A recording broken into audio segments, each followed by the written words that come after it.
A gang of five is destroying Tigray. It is pushing Tigray youths for another war. This is what was said by former president of Tigray.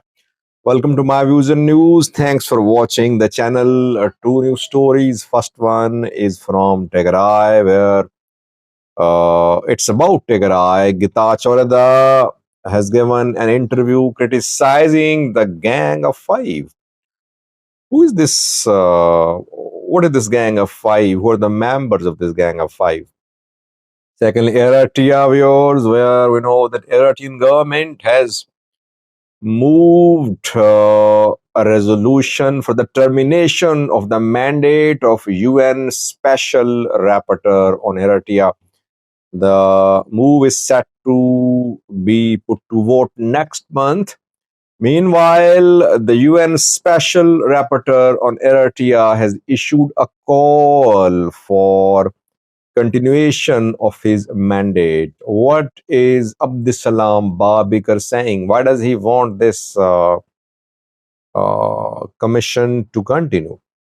Let's start from Tigray, viewers. Gita Choreda slammed senior TPLF leaders in an interview. Getachew is going to start political activities in Tigray if he is allowed to conduct activities there. His party, Tigray Democratic Solidarity, wants to start membership campaigns in Tigray. It wants to hold the party's founding congress in Tigray.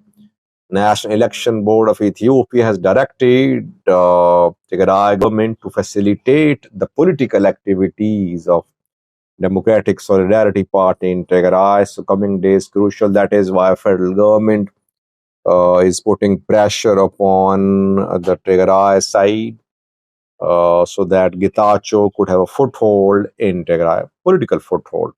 Meanwhile, Getachew has leveled allegations against a group of politicians from the TPLF. He says that a gang of five is the cause of problems in Tigray.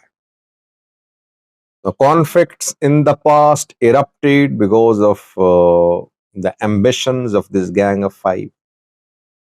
This gang of five is working to ignite another conflict. It is pushing the people, the youths of Tigray, towards another war. The people of Tigray should say no to this gang of five. What is this gang of five? Which five TPLF leaders is Gita Choreda talking about? Well, he did not make a mention of their names. In the past, too, he has been mentioning gang of five. I think one of the senior members of this gang is Ebrasing Abre Mikhail, because he is party chairman. He is the senior most guy in TPLF in terms of ranks. Secondly, Feteva Gebregizaber Munjuri, second member of this gang, if gang is the right word. This is what I think Getachew means. Thirdly, Alem Gebrevahe is also a member of the top committee of TPLF, which makes big decisions. Fourthly, Getachew Assefa, who is former chief of the Ethiopian intelligence agency, wanted by the federal government. So I am sure about these four names, not sure about the fifth name. There are several, but I'm not sure about the fifth name. So what do you think? Who could be the fifth in this gang of five which Getachew is mentioning? Firstly. Secondly, I think this gang of five is not fully intact now. It's not as united as it used to be. What I have learned is that Manjurino and Alim are not on one page regarding engagements with Eritrea. Monjorino is supportive of closer engagement with Eritrea. Alim is in support of working relation with Eritrea. He is not in support of forming a strategic partnership with Eritrea. But when it comes to actions against Tigray opposition, actions against Gitacho, action against federal government, they are united. When it comes to their relation with Eritrea, I think there's difference of opinion. Secondly, viewers, we know that Eritrea has submitted a resolution for the termination of the mandate of UN Special Rapporteur. The resolution is set to be put to vote next month. UN Human Rights Council members will vote. I think the council has 47 members.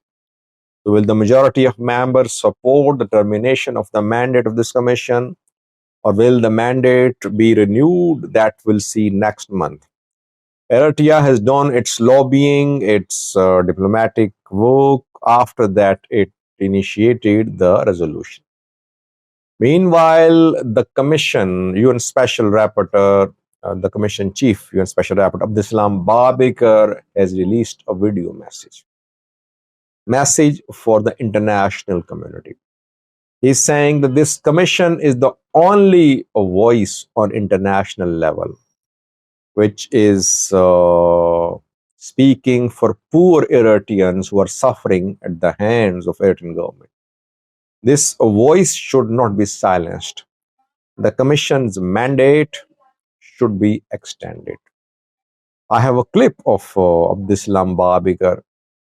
He is reiterating that Eritrean government is still involved in enforced disappearances, arbitrary detentions, indefinite national service, conscription, denying freedom of expression, freedom of media, freedom of religion, and having no constitution.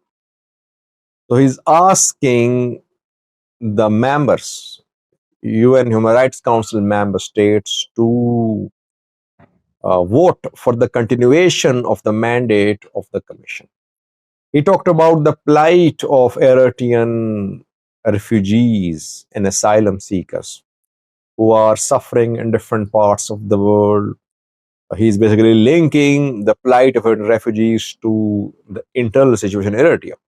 Due to repression in Eritrea, people are fleeing. And when they flee the country, when they enter neighboring countries, they are then caught in the conflicts there.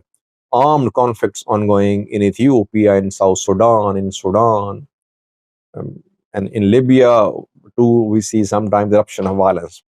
Basically, he is accusing the Eritrean government for that. Take a listen to what he said. Thanks for watching. Human rights situation in Eritrea remains extremely critical. There is no improvement since my last report. In particular, issues related to disappearance of hundreds of Eritreans.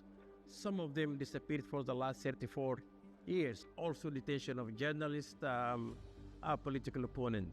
I call on the international community of the Human Rights Council to support the mandate, which is actually the only voice for Eritreans to get independent and verified information about the actual human rights situation in the country.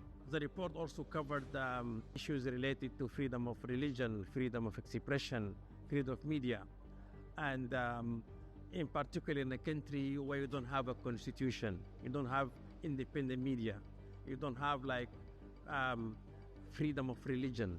And the report also covered issues related to protection of Eritrean refugees in the region and also globally, particularly in this context of armed conflicts in the region. The report also looked critically at economic and social rights and the impact in particular of the national military service on the right to education, which is very critical in the context of Eritrea, which actually pushed a lot of Eritreans to leave the country.